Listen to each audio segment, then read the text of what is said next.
Hi, hey, hello, how are you? And welcome to my channel. It is time. June is over, so I need to talk about everything that I read in Q2 of 2026. I previously released a video where I talked about all of the books that I read in Q1 of 2026. This is essentially part 2 to that, and then going forward, I would really like to be able to get back to doing monthly wrap-up videos because I am so back. I'm so back in my reading era. I can just feel it in my veins. I have recently been catching up on a lot of Sarah Caroli videos, and I feel like listening to her talk about books and the books that she's excited to read has given me so much motivation to get back into the hobby of reading, and I'm so excited about that. So I really want to like jump in headfirst, hardcore, and get to the point where I'm reading enough that it solicits regular wrap-ups instead of just doing for a year. So that's the goal going forward. However, that's not how it was going previously. So as embarrassing as it sounds, I am going to be honest with you because I know that you trust me to always be honest with you here on my channel. And in April, May, and June, collectively, I only finished 5 books. There was a book that I largely read in June, but I finished it on July 1st. But because I am no liar, I'm not going to be talking about that book until the end of July. So I only have 5 books to talk about, but going forward, it's gonna get serious, okay? So the first book that I read in the second quarter of the year was Save Yourself by Cameron Esposito. This is a nonfiction autobiography. If you don't know who Cameron Esposito is, they are a lesbian comedian. They are absolutely hilarious. Go follow them on Instagram just because their little stand-up clips are just gold. And I have followed them for a while now. I had no idea that they had a book. So once I found that out, I immediately went on my Libby app and I went to go see if it was available, and it was, and they narrate the audiobook, which is awesome. I give it 5 stars. I really enjoyed it. I personally love an autobiography, especially when I'm listening to it and it's read by the author. I feel like that situation is honestly just so unmatched, and it's so awesome to hear them talk about their own experiences from their own point of view. It kind of sounds almost like a podcast. It doesn't even really feel like, oh, I'm listening to an audiobook. It just sounds like you're listening to someone tell you about their life. This book is also super funny, of course, because she's a comedian, and it kind of goes through her like early childhood up until present day, which at the time it was published in 2020. So it's pretty chronological. A lot of her story and her background and her getting to the point where she just becomes this amazing person that she is through unfortunate experiences that she experienced growing up in a very intensely Catholic household. And though I did not grow up Catholic specifically, I get it. There are things that I definitely was able to relate to, but there are also some heavier topics that she talks about in her book, so I would recommend looking up the trigger warnings just in case, but I really enjoyed that one. After that, I was able to get another 5-star read. I read The Other Side of Now by Paige Harbison. This book,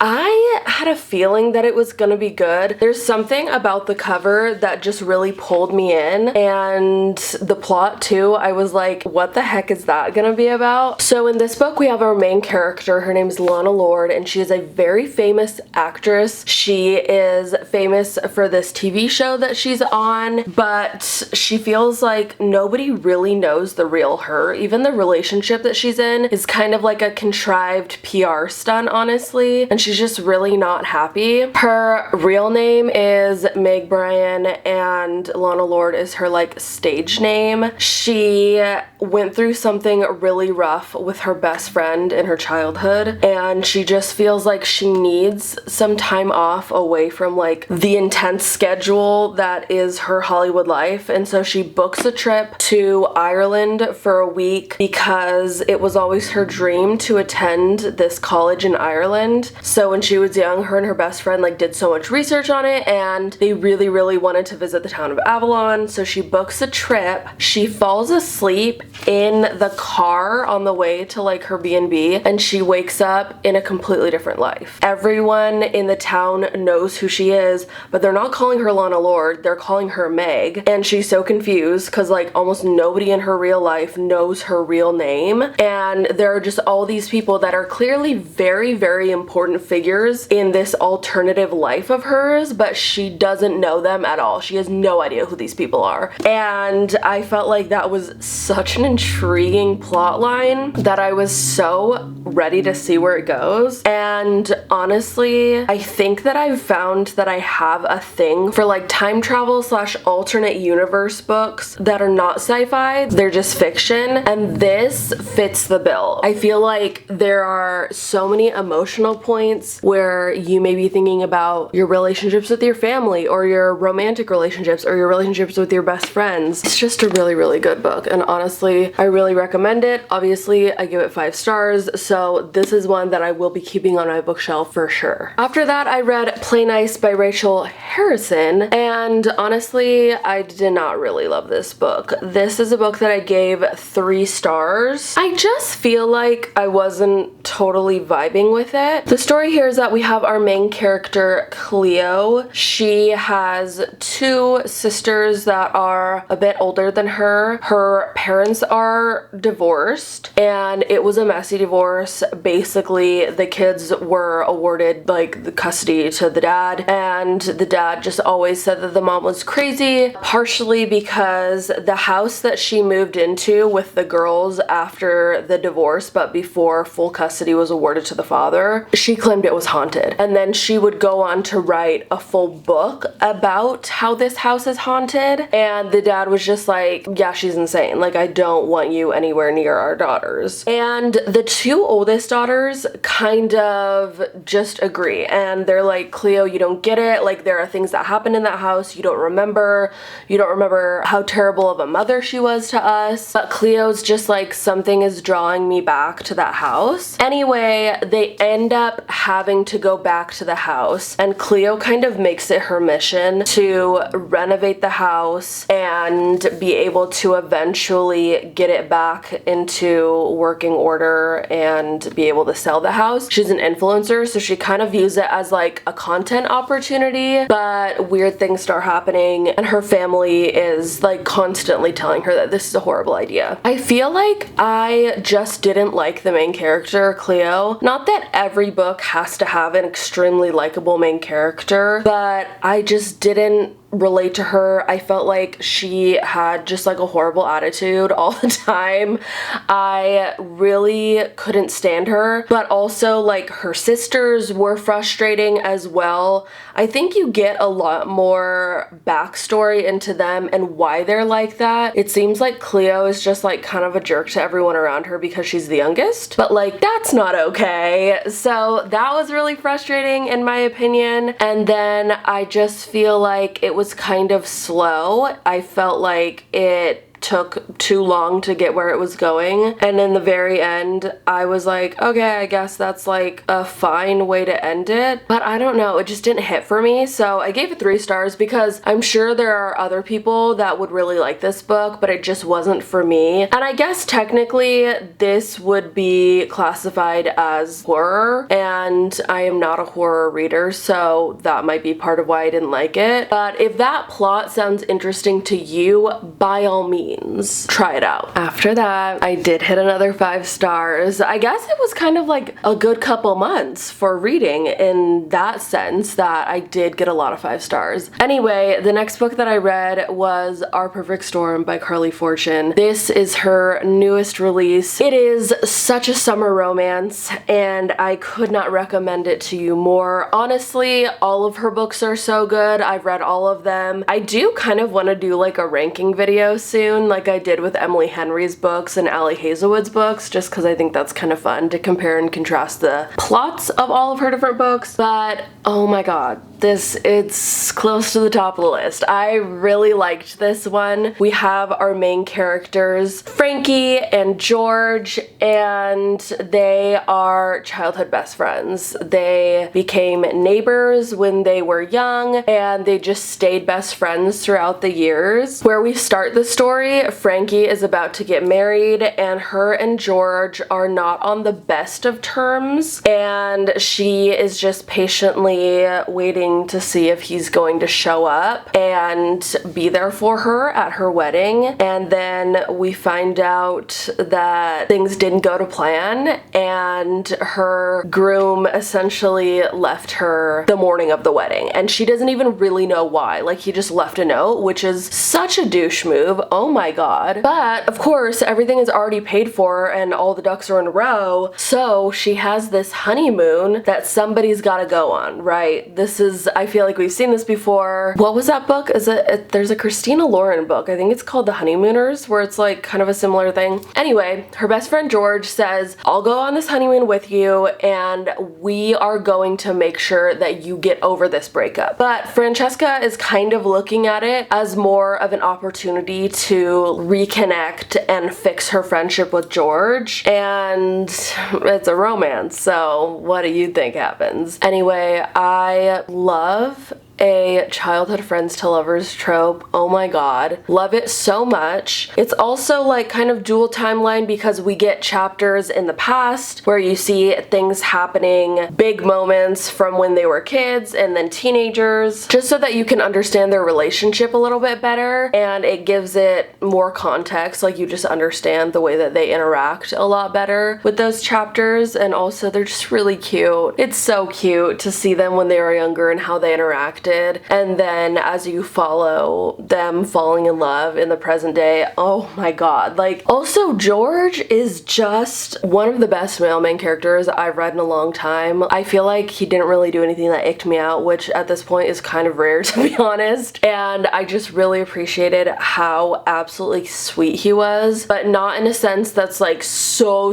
unrealistic that it's like a man would never, you know what I mean? It was just really good. It was really good. I'm so glad that I got to read that. And then last but not least, I read Sweet Thing by Renee Carlino. I gave this book 2 stars. This was a book that I read for my June TBR. If you missed it, in June I made a video where I picked my TBR using my TBR jar, and one of the prompts was to read a book by an author whose other books you didn't like. And I picked this book because one of my favorite books ever is written by Renee Carlino. It's called Before We Were Strangers. And then after I read that book, I read 2 more of her books because I was like, I'm sure that I will just love all of her writing if I love Before We Were Strangers so much. Wrong. I did not enjoy those other 2 books, so I was like, I'll try another one. And guess what? It wasn't my favorite. I definitely think that I liked it more than Swear on This Life and Wish You Were Here, but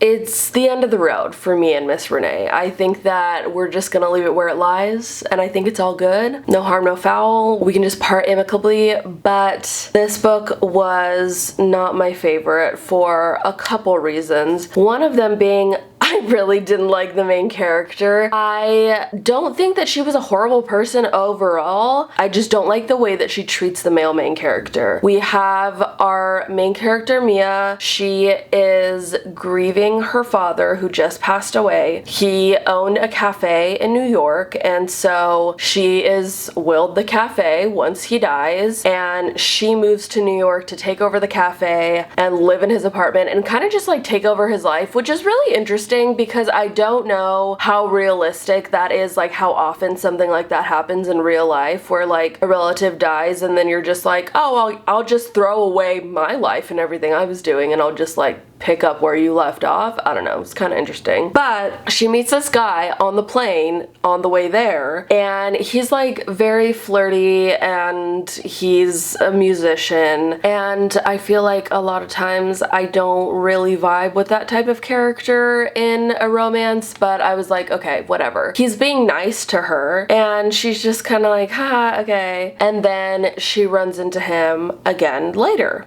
in New York. Obviously, they were flying to the same place. And she ends up needing a roommate. So she's like, why don't you come be my roommate? I'll give you a room for really cheap. And that's that. Well, he starts falling for her, and it's pretty darn obvious. And she can see it too, and she slowly starts falling for him. But she's trying to deny it, and like, for what? Like, I get that there is a power imbalance with you technically like being his landlord, I guess. But other than that, like, their friend groups meld, and I will say that there are so many side characters in this book that are great. I love a good tight-knit, like, found family type of vibe where all the side characters are just like so precious to you, but they're like completely intertwined in each other's lives, and she's just like, no, like, we can't be romantic. And like, I get not wanting and not being interested in a romantic relationship with somebody and just being like, no offense, but I'm not attracted to you, it's not gonna happen. She is very blatantly attracted to this man. She is falling hard for him, and she is denying herself and denying him, but she's being so rude about it. And also so slut-shamey. Like, he'll hang out with another woman and she just assumes like they're having sex and I hate her and she's probably such a whore. And I'm just like, what the heck? Why are you like this? Like, if you are so jealous, then like, why don't you go out with him? Like, he wants to go out with you. I don't know. I did not appreciate that. It really pissed me off. He's fine, I guess. But then also, I do need to say, one of the things that he's like so jazzed about is like having a big family. And I get it. Some people really want that. I come from a big family. I am not somebody that wants that for myself, so I understand that I have a bias against this, but I just personally find it really creepy when a guy is just like so jazzed about like finding a wife to impregnate over and over again and just have so many babies. I'm just like, what is wrong with you? Like, you are not the one that has to be pregnant and deliver these babies. And also, like, why is there not ever a conversation about adoption and being able to do a good thing and pull kids out of the foster system? I don't know, but that really irks me. And so the fact that he was just like, I have so many siblings and I want to have so many kids, it like puts her off at one point. And I was like, yeah, me too, girl. Like, I don't know, that's weird. So those are my complaints with that book. I wouldn't really suggest it. I don't plan to read any more of her books, but I did read a book off of my June TBR and I fulfilled that prompt, so I'm proud of myself for that. So those are all of the books that I read in Q2 of 2026, and I am so excited to continue on and just really surprise myself with how many books I can read in the second half of the year. I am reading multiple books right now, and I've already finished 2 in July, so I feel like I am on a much better roll, and I'm really excited to continue that. I really hope you liked this video. Tell me what was your favorite book that you read in Q2 of this year down in the comments, or if you read any of the books that I just told you about, please tell me your opinions. I love reading a book and then somebody else reading that same book and being able to like have a nice, interesting,